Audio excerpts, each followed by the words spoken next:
Hi అండి. వీడియోలో simple recipe మరవరాలు మిగిలిపోయిన అన్నంతో చూపిస్తున్నాను. ఇది సద్దన్నమేనండి. సద్దన్నంతో నేను వేస్ట్ చేయకుండా పునుగులు అయితే వేశాను. మార్నింగ్ టిఫిన్ కింద వేసుకోవచ్చు, ఈవినింగ్ స్నాక్స్ కింద వేసుకోవచ్చు. ముందుగా ఈ మరవరాల్లో కొంచెం నీళ్లు పోసుకొని నానబెట్టుకోవాలన్నమాట. ఇలా పొడి పొడిగా కాకుండా ఈ పీల్స్తాయి కదండి, వాటర్ అబ్జర్వ్ చేసుకునేంత వరకు కొంచెం వాటర్ యాడ్ చేసుకోవాలన్నమాట. ఇవి మొత్తం తడిసే విధంగా తడుపుకొని ఒక్క 2 నిమిషాలు పక్కన పెట్టుకోవాలి. ఇప్పుడు వీటిల్ని నానిన తర్వాత దీంతో వాటర్తో పాటు ఇలా అన్నంలో వేసేసుకొని ఈ రెండిటికి సరిపడా ఉప్పు, నేను జీలకర్ర పౌడర్ వేస్తున్నానండి. జీలకర్ర కూడా వేసుకోవచ్చు.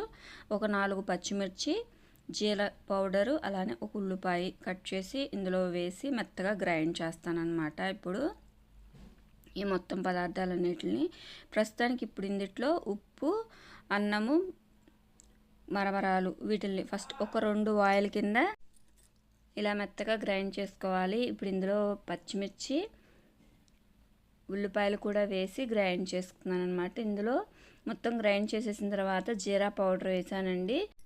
ఇప్పుడు ఈ పిండిలో సరిపడా బియ్యం పిండి అయితే యాడ్ చేసుకోవాలి. ఎందుకంటే మనం మరమరాల్లో వాటర్ యాడ్ చేసాం, కొంచెం గ్రైండ్ చేసుకోవడానికి కూడా వాటర్ పడతాయి.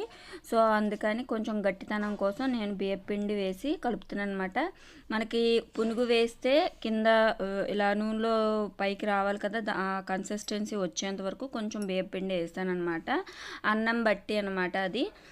కొంచెం మందికి తక్కువ అన్నం మిగలొచ్చు, ఎక్కువ అన్నాన్ని బట్టి బియ్యం పిండి యాడ్ చేసుకోవాలి. ఇప్పుడు ఆయిల్ హీట్ అయిన తర్వాత వీటిని ఇలా పులుంగులల్లే వేసుకోవటమే. చాలా టేస్ట్గా ఉన్నాయండి. ఇందులో నేను పచ్చిమిర్చి మాత్రమే వేసాను. తర్వాత కారం సరిపోలేదని మళ్ళీ కారం వేసాను, కలర్ కూడా వచ్చింది. ఇది బియ్యం పిండితో వేసాం కాబట్టి ఎక్కువ కలర్ రాదు, కొంచెం తెల్లవాగ్గానే ఉన్న వేగిపోతాయి అన్నమాట.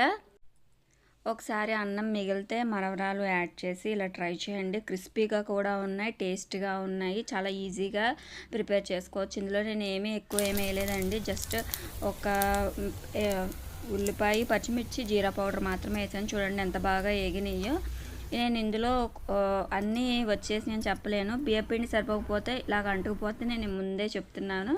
నేను ఇందులో కారం వేసి వేయించాను అనమాట. తర్వాత ఒక వాయ అలా వేసాను, ఇంకో వాయ కారం వేసేసాను. చూడండి ఎంత క్రిస్పీగా వచ్చినాయో, గుల్లగా కూడా బాగున్నాయి. బండి మీద వేసే పునుగులల్లే ఉన్నాయన్నమాట. నచ్చితే ప్లీజ్ లైక్ చేసి ఛానల్ని సబ్స్క్రైబ్ చేయండి. Thank you.